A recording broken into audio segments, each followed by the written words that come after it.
আসসালামু আলাইকুম ওয়া রাহমাতুল্লাহ।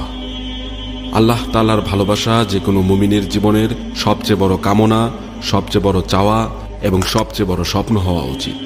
আর আল্লাহ তাআলা যখন কোনো বান্দাকে ভালোবাসেন, আল্লাহ তাআলা যখন কোনো বান্দাকে পছন্দ করেন, তখন বেশ কিছু আলামত আছে, বেশ কিছু চিহ্ন আছে, যেগুলো দেখে আমরা অনুমান করতে পারি বা ধারণা করতে পারি যে আল্লাহ সুবহানাহু ওয়া তাআলা কাকে ভালোবাসেন আর কাকে ভালোবাসেন না।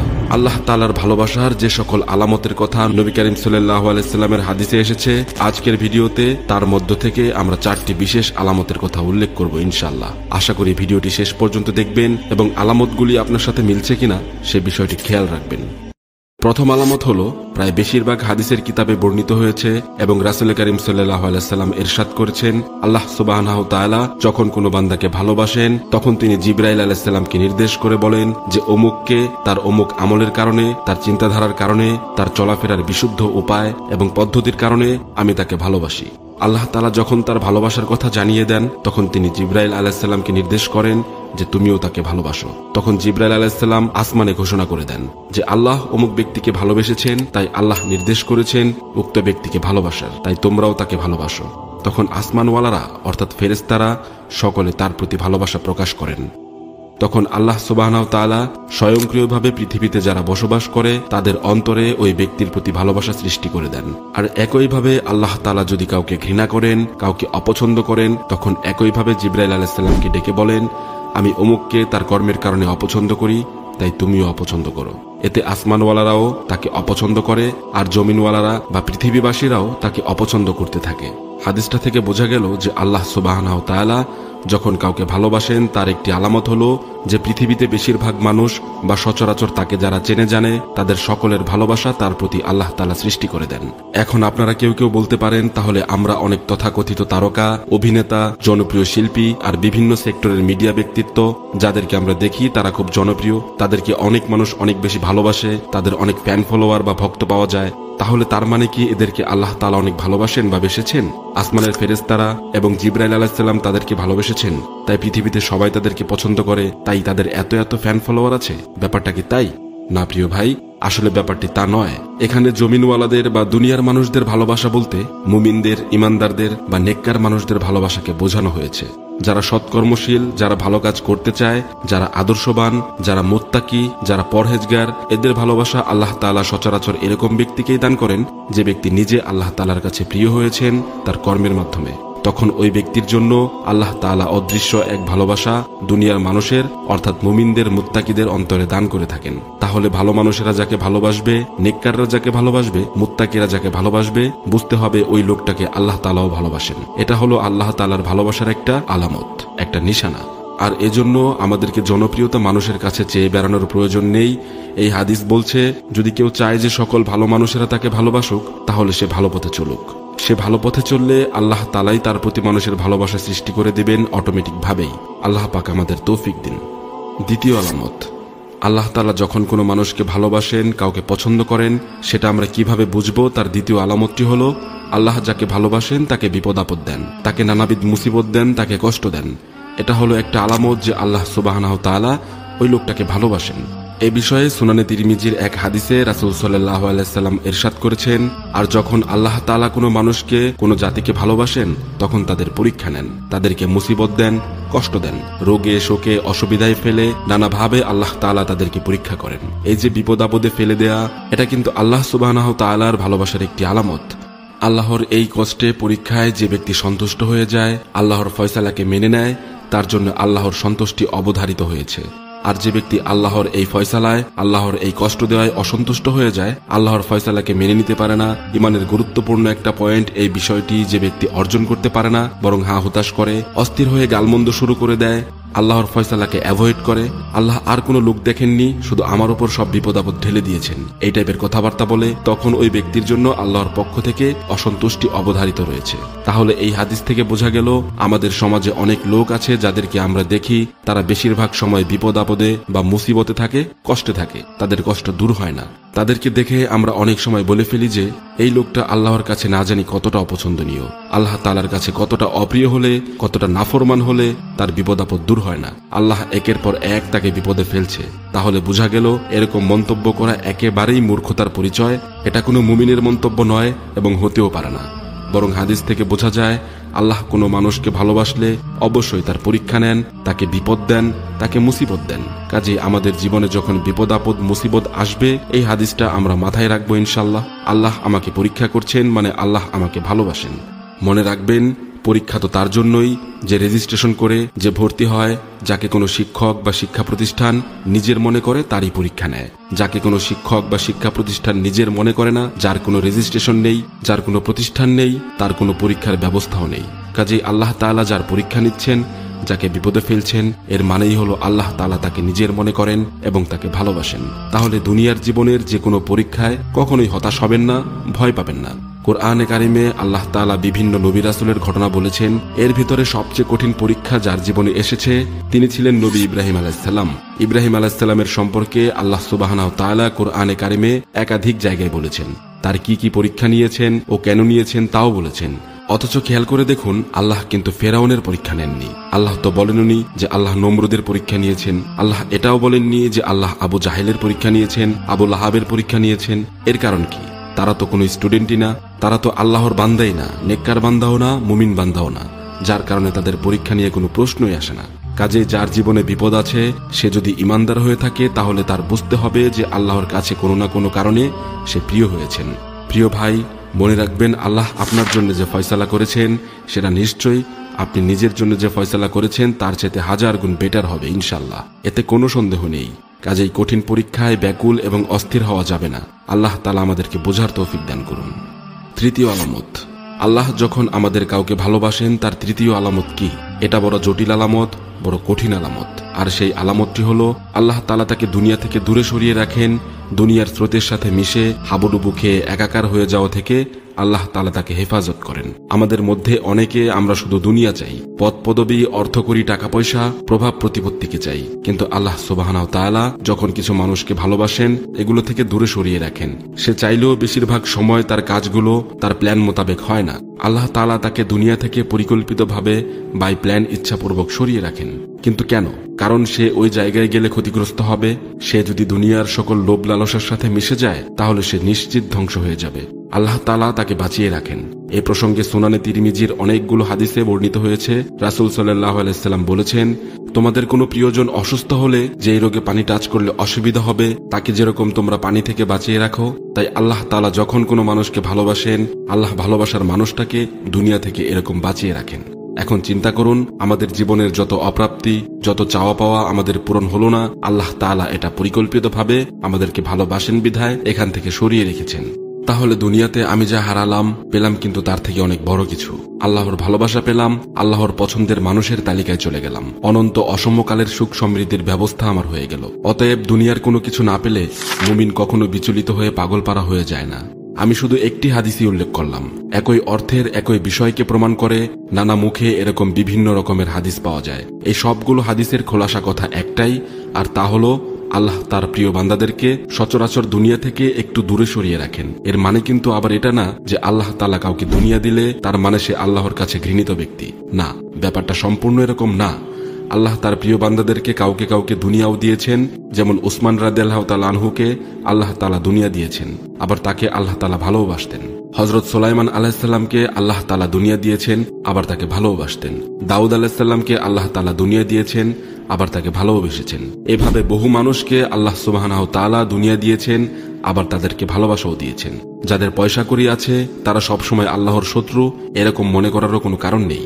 তবে হ্যাঁ, সচরাচর বেশিরভাগ ক্ষেত্রে আল্লাহ সুবহানাহু ওয়া তাআলা যাদেরকে ভালোবাসেন তাকে দুনিয়া থেকে একটু দূরে সরিয়ে রাখেন। কারণ দুনিয়া যত দিবেন সে ভোগ করবে খুব সীমিত, কিন্তু হিসাব দিতে হবে অনন্ত অসীম কালের জন্য দাঁড়িয়ে অত্যন্ত কঠিন পরিস্থিতিতে। কাজেই মনে রাখবেন, দুনিয়াতে যার যত বেশি, পরকালে তার হিসাব তত বেশি। আপনার অঢেল সম্পদ আপনি দুনিয়াতে কিভাবে ব্যয় করলেন, সম্পত্তির ন্যায্য বন্টন করলেন কিনা, ঠিকমতো জাকাত দিলেন কিনা, কোরবানি দিলেন কিনা, হজ করলেন কিনা, আপনার সম্পদ আপনি হারামভাবে তৈরি করেছেন কিনা, প্রতিবেশী গরিব অসহায়দের প্রতি হক আদায় করেছেন কিনা, তার পাই টু পাই হিসাব কিন্তু আপনাকে দিতে হবে।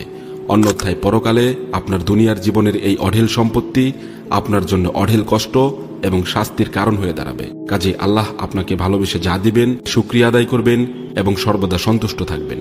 চতুর্থ আলামত, আল্লাহর ভালোবাসার আরও একটি বিশেষ আলামত হলো নেক কাজ করার সুযোগ পাওয়া।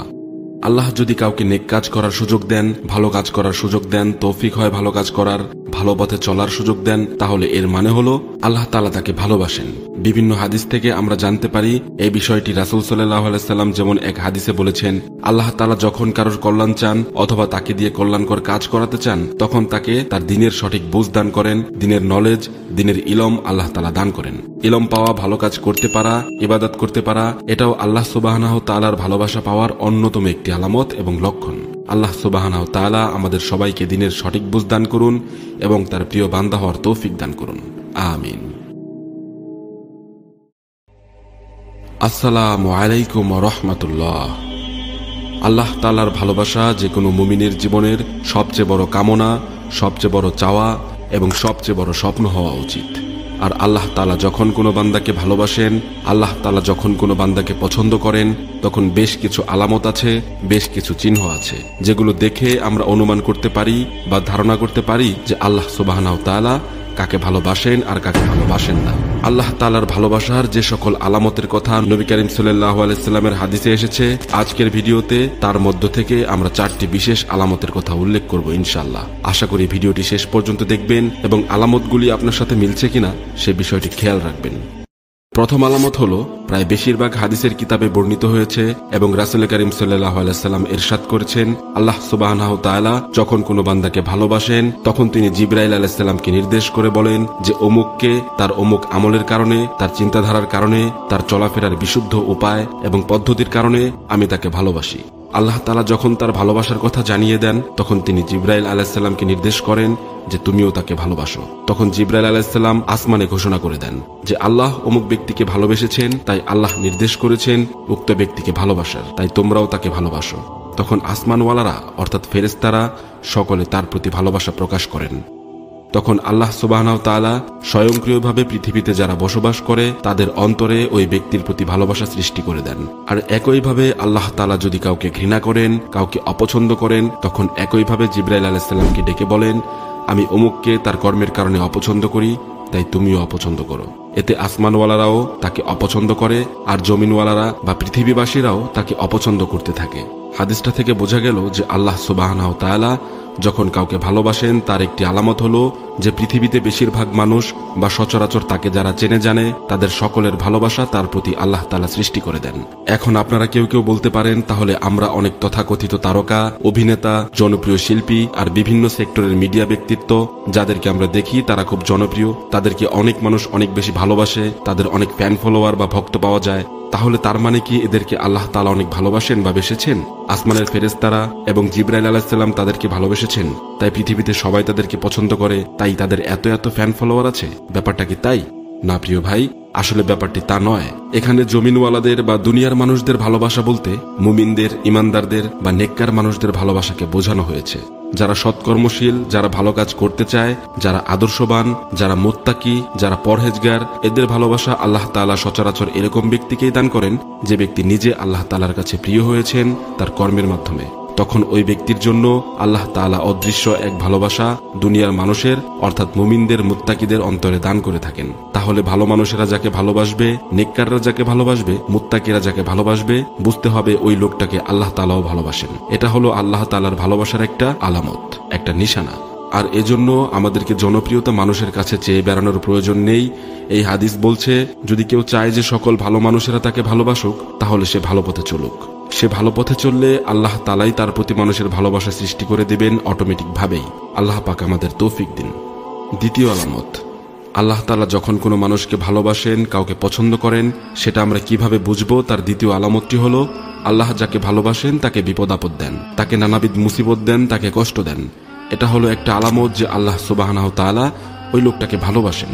এই বিষয়ে সুনানে তিরমিজির এক হাদিসে রাসূল সাল্লাল্লাহু আলাইহি সাল্লাম ইরশাদ করেছেন, আর যখন আল্লাহ তাআলা কোনো মানুষকে, কোনো জাতিকে ভালোবাসেন তখন তাদের পরীক্ষা নেন, তাদেরকে মুসিবত দেন, কষ্ট দেন, রোগে শোকে অসুবিধায় ফেলে নানাভাবে আল্লাহ তাআলা তাদেরকে পরীক্ষা করেন। এই যে বিপদ আপদে ফেলে দেয়া, এটা কিন্তু আল্লাহ সুবহানাহু তাআলার ভালোবাসার একটি আলামত। আল্লাহর এই কষ্টে, পরীক্ষায় যে ব্যক্তি সন্তুষ্ট হয়ে যায়, আল্লাহর ফয়সালাকে মেনে নেয়, তার জন্য আল্লাহর সন্তুষ্টি অবধারিত হয়েছে। আর যে ব্যক্তি আল্লাহর এই ফয়সালায়, আল্লাহর এই কষ্ট দেওয়ায় অসন্তুষ্ট হয়ে যায়, আল্লাহর ফয়সালাকে মেনে নিতে পারে না, ইমানের গুরুত্বপূর্ণ একটা পয়েন্ট এই বিষয়টি যে ব্যক্তি অর্জন করতে পারে না, বরং হা হুতাশ করে, অস্থির হয়ে গালমন্দ শুরু করে দেয়, আল্লাহর ফয়সালাকে অ্যাভয়েড করে, আল্লাহ আর কোনো লোক দেখেননি, শুধু আমার উপর সব বিপদ আপদ ঢেলে দিয়েছেন, এই টাইপের কথাবার্তা বলে, তখন ওই ব্যক্তির জন্য আল্লাহর পক্ষ থেকে অসন্তুষ্টি অবধারিত রয়েছে। তাহলে এই হাদিস থেকে বোঝা গেল আমাদের সমাজে অনেক লোক আছে যাদেরকে আমরা দেখি তারা বেশিরভাগ সময় বিপদ আপদে বা মুসিবতে থাকে, কষ্টে থাকে, তাদের কষ্ট দূর হয় না। তাদেরকে দেখে আমরা অনেক সময় বলে ফেলি যে এই লোকটা আল্লাহর কাছে না জানি কতটা অপছন্দনীয়, আল্লাহ তাআলার কাছে কতটা অপ্রিয় হলে, কতটা নাফরমান হলে তার বিপদ আপদ দূর হয় না, আল্লাহ একের পর এক তাকে বিপদে ফেলছে। তাহলে বোঝা গেল এরকম মন্তব্য করা একেবারেই মূর্খতার পরিচয়। এটা কোনো মুমিনের মন্তব্য নয় এবং হতেও পারে না। বরং হাদিস থেকে বোঝা যায় আল্লাহ কোনো মানুষকে ভালোবাসলে অবশ্যই তার পরীক্ষা নেন, তাকে বিপদ দেন, তাকে মুসিবত দেন। কাজে আমাদের জীবনে যখন বিপদ আপদ মুসিবত আসবে, এই হাদিসটা আমরা মাথায় রাখবো ইনশাল্লাহ। আল্লাহ আমাকে পরীক্ষা করছেন মানে আল্লাহ আমাকে ভালোবাসেন। মনে রাখবেন পরীক্ষা তো তার জন্যই যে রেজিস্ট্রেশন করে, যে ভর্তি হয়, যাকে কোনো শিক্ষক বা শিক্ষা প্রতিষ্ঠান নিজের মনে করে তারই পরীক্ষা নেয়। যাকে কোনো শিক্ষক বা শিক্ষা প্রতিষ্ঠান নিজের মনে করে না, যার কোনো রেজিস্ট্রেশন নেই, যার কোনো প্রতিষ্ঠান নেই, তার কোনো পরীক্ষার ব্যবস্থাও নেই। কাজেই আল্লাহ তাআলা যার পরীক্ষা নিচ্ছেন, যাকে বিপদে ফেলছেন, এর মানেই হলো আল্লাহ তাআলা তাকে নিজের মনে করেন এবং তাকে ভালোবাসেন। তাহলে দুনিয়ার জীবনের যে কোনো পরীক্ষায় কখনোই হতাশ হবেন না, ভয় পাবেন না। কোরআনে কারিমে আল্লাহ তাআলা বিভিন্ন নবী রাসূলের ঘটনা বলেছেন। এর ভিতরে সবচেয়ে কঠিন পরীক্ষা যার জীবনে এসেছে তিনি ছিলেন নবী ইব্রাহিম আলাইহিস সালাম। ইব্রাহিম আলাইহিস সালামের সম্পর্কে আল্লাহ সুবহানাহু ওয়া তাআলা কোরআনে কারিমে একাধিক জায়গায় বলেছেন। তার কি কি পরীক্ষা নিয়েছেন ও কেন নিয়েছেন তাও বলেছেন। অথচ খেয়াল করে দেখুন আল্লাহ কিন্তু ফেরাউনের পরীক্ষা নেননি। আল্লাহ তো বলেননি যে আল্লাহ নমরুদের পরীক্ষা নিয়েছেন। আল্লাহ এটাও বলেননি যে আল্লাহ আবু জাহেলের পরীক্ষা নিয়েছেন, আবু লাহাবের পরীক্ষা নিয়েছেন। এর কারণ কি? তারা তো কোনো স্টুডেন্টই না, তারা তো আল্লাহর বান্দাই না, নেককার বান্দাও না, মুমিন বান্দাও না, যার কারণে তাদের পরীক্ষা নিয়ে কোনো প্রশ্নই আসে না। কাজে যার জীবনে বিপদ আছে সে যদি ইমানদার হয়ে থাকে তাহলে তার বুঝতে হবে যে আল্লাহর কাছে কোনো না কোনো কারণে সে প্রিয় হয়েছেন। প্রিয় ভাই, মনে রাখবেন আল্লাহ আপনার জন্য যে ফয়সালা করেছেন সেটা নিশ্চয়ই আপনি নিজের জন্য যে ফয়সালা করেছেন তার চেয়ে 1000 গুণ বেটার হবে ইনশাল্লাহ, এতে কোনো সন্দেহ নেই। কাজেই কঠিন পরীক্ষায় ব্যাকুল এবং অস্থির হওয়া যাবে না। আল্লাহ তাআলা আমাদেরকে বোঝার তৌফিক দান করুন। তৃতীয় আলামত, আল্লাহ যখন আমাদের কাউকে ভালোবাসেন তার তৃতীয় আলামত কি? এটা বড় জটিল আলামত, বড় কঠিন আলামত। আর সেই আলামতটি হলো আল্লাহ তাআলা তাকে দুনিয়া থেকে দূরে সরিয়ে রাখেন। দুনিয়ার স্রোতের সাথে মিশে হাবুডুবু খেয়ে একাকার হয়ে যাওয়া থেকে আল্লাহ তাআলা তাকে হেফাজত করেন। আমাদের মধ্যে অনেকে আমরা শুধু দুনিয়া চাই, পদ পদবী, অর্থকড়ি, টাকা পয়সা, প্রভাব প্রতিপত্তিকে চাই। কিন্তু আল্লাহ সুবহানাহু ওয়া তাআলা যখন কিছু মানুষকে ভালোবাসেন এগুলো থেকে দূরে সরিয়ে রাখেন। সে চাইলেও বেশিরভাগ সময় তার কাজগুলো তার প্ল্যান মোতাবেক হয় না। আল্লাহ তাআলা তাকে দুনিয়া থেকে পরিকল্পিতভাবে বাই প্ল্যান ইচ্ছাপূর্বক সরিয়ে রাখেন। কিন্তু কেন? কারণ সে ওই জায়গায় গেলে ক্ষতিগ্রস্ত হবে। সে যদি দুনিয়ার সকল লোভ লালসার সাথে মিশে যায় তাহলে সে নিশ্চিত ধ্বংস হয়ে যাবে। আল্লাহ তাআলা তাকে বাঁচিয়ে রাখেন। এ প্রসঙ্গে সুনানে তিরমিজির অনেকগুলো হাদিসে বর্ণিত হয়েছে। রাসূল সাল্লাল্লাহু আলাইহি ওয়াসাল্লাম বলেছেন, তোমাদের কোনো প্রিয়জন অসুস্থ হলে যেই রোগে পানি টাচ করলে অসুবিধা হবে তাকে যেরকম তোমরা পানি থেকে বাঁচিয়ে রাখো, তাই আল্লাহ তাআলা যখন কোনো মানুষকে ভালোবাসেন আল্লাহ ভালোবাসার মানুষটাকে দুনিয়া থেকে এরকম বাঁচিয়ে রাখেন। এখন চিন্তা করুন, আমাদের জীবনের যত অপ্রাপ্তি, যত চাওয়া পাওয়া আমাদের পূরণ হলো না, আল্লাহ তাআলা এটা পরিকল্পিতভাবে আমাদেরকে ভালোবাসেন বিধায় এখান থেকে সরিয়ে রেখেছেন। তাহলে দুনিয়াতে আমি যা হারালাম পেলাম কিন্তু তার থেকে অনেক বড় কিছু। আল্লাহর ভালোবাসা পেলাম, আল্লাহর পছন্দের মানুষের তালিকায় চলে গেলাম, অনন্ত অসমকালের সুখ সমৃদ্ধির ব্যবস্থা আমার হয়ে গেল। অতএব দুনিয়ার কোনো কিছু না পেলে মুমিন কখনো বিচলিত হয়ে পাগলপাড়া হয়ে যায় না। আমি শুধু একটি হাদিসই উল্লেখ করলাম। একই অর্থের একই বিষয়কে প্রমাণ করে নানা মুখে এরকম বিভিন্ন রকমের হাদিস পাওয়া যায়। এই সবগুলো হাদিসের খোলাসা কথা একটাই, আর তা হলো আল্লাহ তার প্রিয় বান্দাদেরকে সচরাচর দুনিয়া থেকে একটু দূরে সরিয়ে রাখেন। এর মানে কিন্তু আবার এটা না যে আল্লাহ তাআলা কাউকে দুনিয়া দিলে তার মানে সে আল্লাহর কাছে ঘৃণিত ব্যক্তি। না, ব্যাপারটা সম্পূর্ণ এরকম না। আল্লাহ তার প্রিয় বান্দাদেরকে কাউকে কাউকে দুনিয়াও দিয়েছেন। যেমন উসমান রাদিয়াল্লাহু তাআলা আনহুকে আল্লাহ তাআলা দুনিয়া দিয়েছেন, আবার তাকে আল্লাহ তাআলা ভালোবাসতেন। হযরত সুলাইমান আলাইহিস সালামকে আল্লাহ তাআলা দুনিয়া দিয়েছেন, আবার তাকে ভালোবাসতেন। দাউদ আলাইহিস সালামকে আল্লাহ তাআলা দুনিয়া দিয়েছেন, আবার তাকে ভালোবেসেছেন। এভাবে বহু মানুষকে আল্লাহ সুবহানাহু ওয়া তাআলা দুনিয়া দিয়েছেন, আবার তাদেরকে ভালোবাসাও দিয়েছেন। যাদের পয়সা কড়ি আছে তারা সবসময় আল্লাহর শত্রু এরকম মনে করারও কোনো কারণ নেই। তবে হ্যাঁ, সচরাচর বেশিরভাগ ক্ষেত্রে আল্লাহ সুবহানাহু ওয়া তাআলা যাদেরকে ভালোবাসেন তাকে দুনিয়া থেকে একটু দূরে সরিয়ে রাখেন। কারণ দুনিয়া যত দিবেন সে ভোগ করবে খুব সীমিত, কিন্তু হিসাব দিতে হবে অনন্ত অসীম কালের জন্য দাঁড়িয়ে অত্যন্ত কঠিন পরিস্থিতিতে। কাজেই মনে রাখবেন, দুনিয়াতে যার যত বেশি, পরকালে তার হিসাব তত বেশি। আপনার অঢেল সম্পদ আপনি দুনিয়াতে কিভাবে ব্যয় করলেন, সম্পত্তির ন্যায্য বন্টন করলেন কিনা, ঠিকমতো জাকাত দিলেন কিনা, কোরবানি দিলেন কিনা, হজ করলেন কিনা, আপনার সম্পদ আপনি হারামভাবে তৈরি করেছেন কিনা, প্রতিবেশী গরিব অসহায়দের প্রতি হক আদায় করেছেন কিনা, তার পাই টু পাই হিসাব কিন্তু আপনাকে দিতে হবে। অন্যথায় পরকালে আপনার দুনিয়ার জীবনের এই অঢেল সম্পত্তি আপনার জন্য অঢেল কষ্ট এবং শাস্তির কারণ হয়ে দাঁড়াবে। কাজে আল্লাহ আপনাকে ভালোবেসে যা দিবেন শুকরিয়া আদায় করবেন এবং সর্বদা সন্তুষ্ট থাকবেন। চতুর্থ আলামত, আল্লাহর ভালোবাসার আরও একটি বিশেষ আলামত হল নেক কাজ করার সুযোগ পাওয়া। আল্লাহ যদি কাউকে নেক কাজ করার সুযোগ দেন, ভালো কাজ করার সুযোগ দেন, তৌফিক হয় ভালো কাজ করার, ভালো পথে চলার সুযোগ দেন, তাহলে এর মানে হলো আল্লাহ তাআলা তাকে ভালোবাসেন। বিভিন্ন হাদিস থেকে আমরা জানতে পারি এই বিষয়টি। রাসূল সাল্লাল্লাহু আলাইহি সাল্লাম যেমন এক হাদিসে বলেছেন, আল্লাহ তাআলা যখন কারোর কল্যাণ চান অথবা তাকে দিয়ে কল্যাণকর কাজ করাতে চান, তখন তাকে তার দ্বীনের সঠিক বুঝ দান করেন, দ্বীনের নলেজ, দ্বীনের ইলম আল্লাহ তাআলা দান করেন। ইলম পাওয়া, ভালো কাজ করতে পারা, ইবাদত করতে পারা, এটাও আল্লাহ সুবহানাহু তাআলার ভালোবাসা পাওয়ার অন্যতম একটি আলামত এবং লক্ষণ। আল্লাহ সুবহানাহু তাআলা আমাদের সবাইকে দ্বীনের সঠিক বুঝ দান করুন এবং তার প্রিয় বান্দা হওয়ার তৌফিক দান করুন। আমিন।